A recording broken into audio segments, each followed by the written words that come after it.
দীঘল ঠেঙীয়া আহিছিল। সকলোৱে ভালে আছে নিশ্চয়।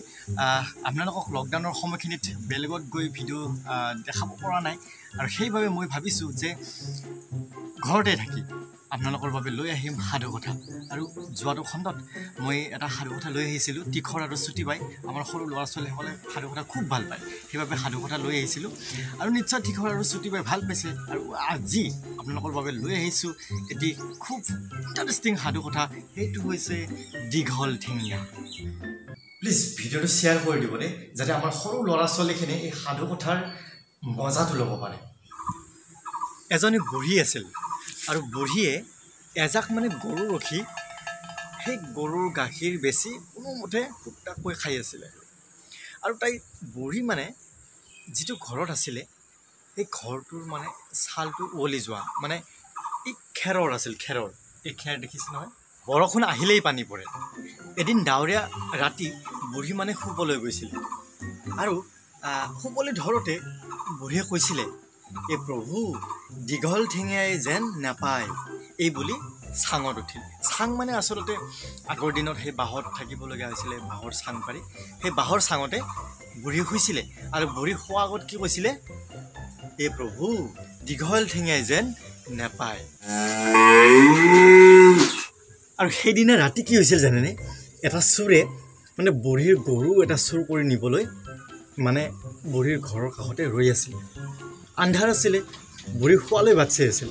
আৰু এটা বাঘে কি কৰিছিলে, বুঢ়ীৰ গৰু এটা খাবলৈ বুলি আন্ধাৰ হওঁতেই গৰুকেইটাৰ মাজতে আহি শুই আছিলে, যে বুঢ়ী শুৱক, এটা গৰু লৈ যাওক। বাঘ আৰু চোৰ দুয়ো কিন্তু বুঢ়ীৰ কথাখিনি শুনিলে, কিন্তু সেই দীঘল ঠেঙীয়া কি বস্তু সিহঁত দুয়ো গম নাপালে। কি দীঘল ঠেঙীয়াহে? আকৌ চোৰে ভাবিলে কোনটো গৰু ভাল হ'ব, কোনটো গৰু বেয়া হ'ব, কেনেকৈ এন্ধাৰে মুন্ধাৰে চিনি পাম।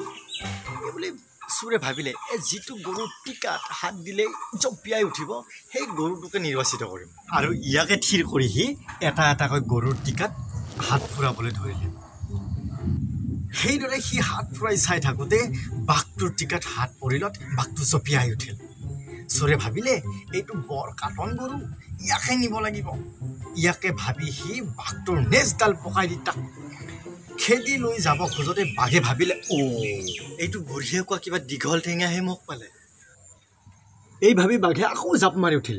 আৰু চোৰে ভাবিলে, ই কম গৰু নহয়, ইয়াৰ পিঠিত নুঠিলে ইয়াক লৈ যাব নোৱাৰিম, বাপৰে অসম্ভৱ। ইয়াকে ভাবি চোৰে জাপ মাৰি বাঘৰ পিঠিত উঠিলত বাঘে ঠিক তাক দীঘল ঠেঙীয়াই ভালকৈ পালে বুলি থিৰ কৰি গোহালিৰ পৰা ওলাই চেকুৰ মাৰিলে। আৰু চোৰেও গৰুটোৰ কেৰেমতালি দেখি বুজিলে, ই গৰু নহয়, কিবা দীঘল ঠেঙীয়াহে। আজি মোক সঁচাকৈ দীঘল ঠেঙীয়াহে পালে।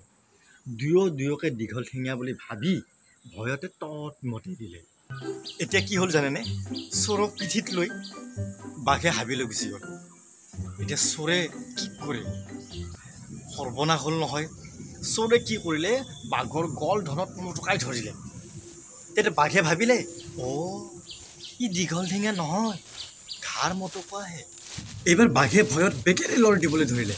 তেতিয়া ঘাৰ মোটোকাই চোৰে ৰাখিব নোৱাৰি চোৰে ভাবিলে, এতিয়া কি কৰা যায়। হাতখন নেগুৰত পৰি গ'ল। নেগুৰত পৰি যেতিয়া নেগুৰত ধৰিলে, বাঘে আৰু লৰ দিবলৈ ধৰিলে।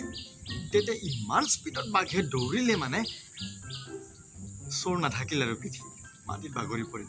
তেতিয়া আৰু এটা ডাঙৰ কথা হ'ল, কি হ'ল চাওকচোন। কিন্তু সি বাঘৰ নেগুৰডাল ইমান বজ্ৰলেপ মুঠিয়ে ধৰিছিল যে নেগুৰডাল চোৰৰ হাতৰ মুঠুতে পেপা কাঢ়ি ৰ'ল। বাঘ কেনেবাকৈ লৰ মাৰি সাৰিল। সি হাবিৰ ভিতৰত অলপমান উশাহ ল'লে। উশাহ লৈ ভাবিলে, মোক ঘাৰ মুটুকাই নহয়, মোক পেপা কৰাইহে পাইছিল। আকৌ ইপিনে চোৰে পিটিকি চালে নেগুৰডাল, গৰুৰ নেগুৰ নহয়, অইন জন্তুৰো নহয়, বাঘৰহে নেগুৰ। ভয় আৰু বেছিকৈ লাগিল চোৰৰ। এতিয়া ৰাতিটো প্ৰায় 2-3টা বাজিছে। চোৰ ক'ত যাব, কি কৰিব? তেতিয়া চোৰে কি ভাবিলে, নাই তলত থাকিলেতো দিগদাৰ হৈ যাব। সি ওচৰত থকা আম গছ এডালত উঠিলে। ভাবিলে যে ৰাতিটো ইয়াতে কটাম, ৰাতিপুৱা ইয়াৰ পৰা লৰ মাৰিম। আৰু ইফালে বাঘে হাবিত সোমালে, আৰু হাবিত সোমাই তাক পেপা কঢ়াই পোৱা কথাটো লগৰীয়াবিলাকক ক'লে।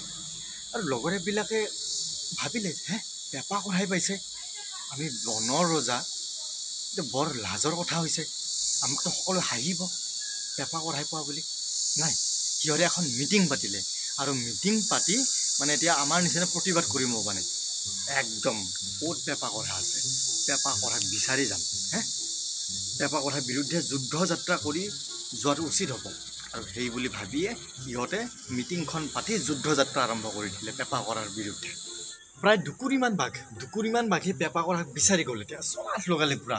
তাৰপিছত বিচাৰি ক'তো নাই।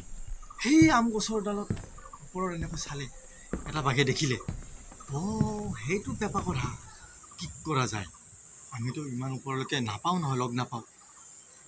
তেতিয়া বাঘকেইটাই ভাবিলে যে নহয়, ইয়াক আমি পেপা কঢ়াক ধৰিব লাগিব, শাস্তি দিব লাগিব। কি কৰিলে, সিহঁতে এটাৰ ওপৰত এটা উঠি বাঘটোক চোৰটোক ধৰিবলৈ সিহঁতে মানে পণ কৰিলে। আৰু কি কৰিলে, এটাৰ ওপৰত এটা উঠিবলৈ ধৰিলে, উঠি গৈ থাকিল, ওখ হৈ গৈ থাকিল। চোৰে ভাবিলে এতিয়া সৰ্বনাশ, এতিয়াহে বিপাঙে মৰিলোঁ, কি কৰা যায়। চোৰেও এটা বুদ্ধি ভাবিলে, আৰু বুদ্ধিটো ভাবি কি কৰিলে, চোৰে দেখিলে যে নিচেই তলত পেপা কঢ়াই পোৱা বাঘটো আছে। সেই নেগুৰ খৰা বাঘটো চোৰটোৱে গলগলীয়া মাতেৰে মাত লগালে, এই খৰা, চাবি, খৰা মানে খৰা আৰু, এই খৰা, চাবি। তাৰপিছত খৰা বাঘে ভাবিলে, আকৌ পেপা কঢ়াই আনবোৰক এৰি মোকহে ধৰে নেকি, বাকীবিলাকক ধৰিব নোৱাৰে, আকৌ মোকহে ধৰে পেপা কঢ়াই, নেগুৰডালটো গ'লেই মোৰ। ইয়াকে ভাবি সি চুটি বুদ্ধি হেৰুৱাই হাবিৰ ফালে লৰ মাৰিলে। আৰু সি তেনে কৰি ল'ল। তাৰ পিঠিত গোটেইকেইটা বাঘ আছিলে, গোটেইকেইটা বাঘ এটা এটাকৈ থলকৈ মাটিত সৰি পৰিলে। আৰু মাটিত সৰি পৰি সিহঁতেও ভাবিলে, কি হ'ল, আমাকো পেপা কঢ়াই পালে নেকি, আমাকো পেপা কঢ়াই পালে বুলি বৰকৈ ভয় খাই তৰা নৰা ছিঙি হাবিলৈ পলাই গুচি গ'ল। চোৰে কেনেবাকৈ ৰক্ষা পালে, আৰু বাঘকেইটাও দীঘল ঠেঙীয়াৰ পৰা হাত সাৰিল। এতিয়া কথাটো হ'ল, চোৰে সেই ৰাতিটো তাতে থাকি ৰাতিপুৱাই ঘৰলৈকে গ'ল।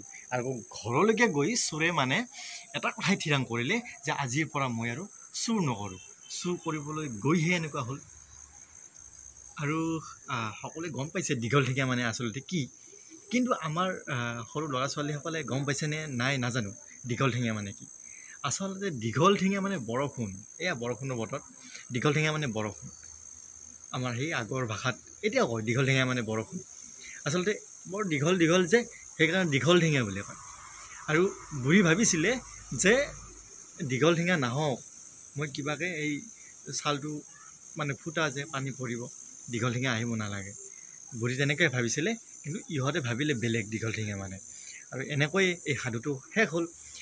নিশ্চয় ভাল পাইছে, যদি ভাল পাইছে তেনেহ'লে শ্বেয়াৰ কৰি দিবলৈ নাপাহৰিব, আৰু মতামত কমেণ্টত জনাব।